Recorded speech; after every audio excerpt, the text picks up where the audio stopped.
فقر کی بات نہیں کر رہا ہے جو حاجت مندی وہ تصوف کی کوئی اصطلاح ہے، تصوف کی اصطلاح جو ہے نا فقر و درویشی، جی اس کی بات کر رہے ہیں. جی جی. تو فقر کے بارے میں میرے بھائی جاننا چاہیے کہ دین میں تو یہ لفظ ان معنوں میں نہیں آیا، نہ قرآن مجید میں نہ حدیث میں. یہ فقیر درویش ہے نا اولیاء کا ایک گروہ، اس کے لیے تو نہیں آیا.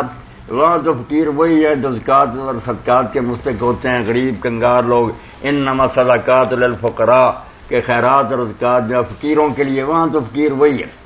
مگر یہ نیک لوگوں نے جو اپنے لیے فقیر کا لفظ تجویز کیا نا، یہ حقیقت سمجھانے کے لیے بات بہت اچھی ہے، عمدہ ہے کہ انسان پہلے بھی نہیں تھا، بعد میں بھی نہیں ہوگا. درمیانی جو زمانہ ہمیں ملا جس کو ہم زندگی کہتے ہیں، جب ہمارے پاس پہلے کچھ نہیں تھا تو یہ جو کچھ ہمیں ملا ہے، سن رہے ہیں، دیکھ رہے ہیں، بول رہے ہیں، حرکت کرتے ہیں، کماتے کھاتے ہیں، یہ جو زندگی کے اوصاف ہمیں ملے ہیں، عدم کو یہ کیسے مل گئے؟ اس کو کہتے ہیں کہ فقر اصلی. اصل میں تو ہم بالکل خالی ہاتھ تھے، ہمارے پاس کچھ نہیں تھا پلے. لم یکن شیئا مذکورا، انسان جو تھا اس کا ذکر تک نہیں تھا. اب اللہ نے فضل فرمایا، پیدا کر لیا، زندگی دے دی، سن رہا تھا، بہت سی چیزوں کا مالک بن گیا. یہ قرآن مجید کی آیت سے لیا کہ یہ امیر ہو جائے، بادشاہ بن جائے. وہ اصلی فقر جو ہے نا کہ بذات خود یہ فقیر ہے، اگر اس کے کچھ پلے ہے تو وہ اللہ کی اطاعت دین ہے، اس کا ذاتی کچھ نہیں.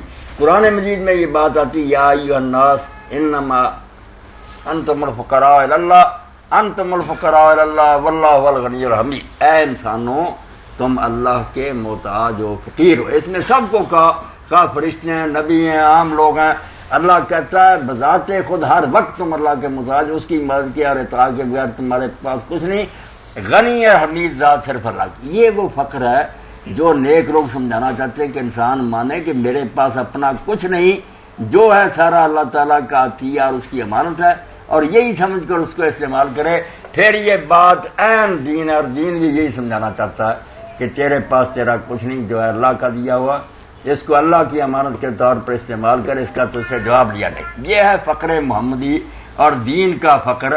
اللہ اس کا کوئی ذرہ نصیب کر دے تو واقعی دین یہی چاہتا ہے کہ انسان کو ہر وقت یہ احساس رہے کہ میرا مجھ میں کیا، میرا مجھ میں کچھ بھی نہیں ہے، سب ہے تیرا، تجھ کو دیتے کیا جاتا ہے میرا. یہ تو نام ہمارا رکھ جاتا ہے کہ بندے نے یہ خیرات کی. بندہ کیا ہے؟ اس کا پیدا کیا. مال کس کا؟ اللہ کا. ایمان اس نے دیا. تو سب توفیق اسی کی طرف سے ہے. صرف اس غریب کا نام لگ جاتا ہے کہ بہت اچھا بھائی تم نے حکم مانا، مفت میں اللہ انعام بھیجا، ورنہ اس کا کچھ بھی نہیں ہے. یہ ہے فقر بھائی دین کا. جی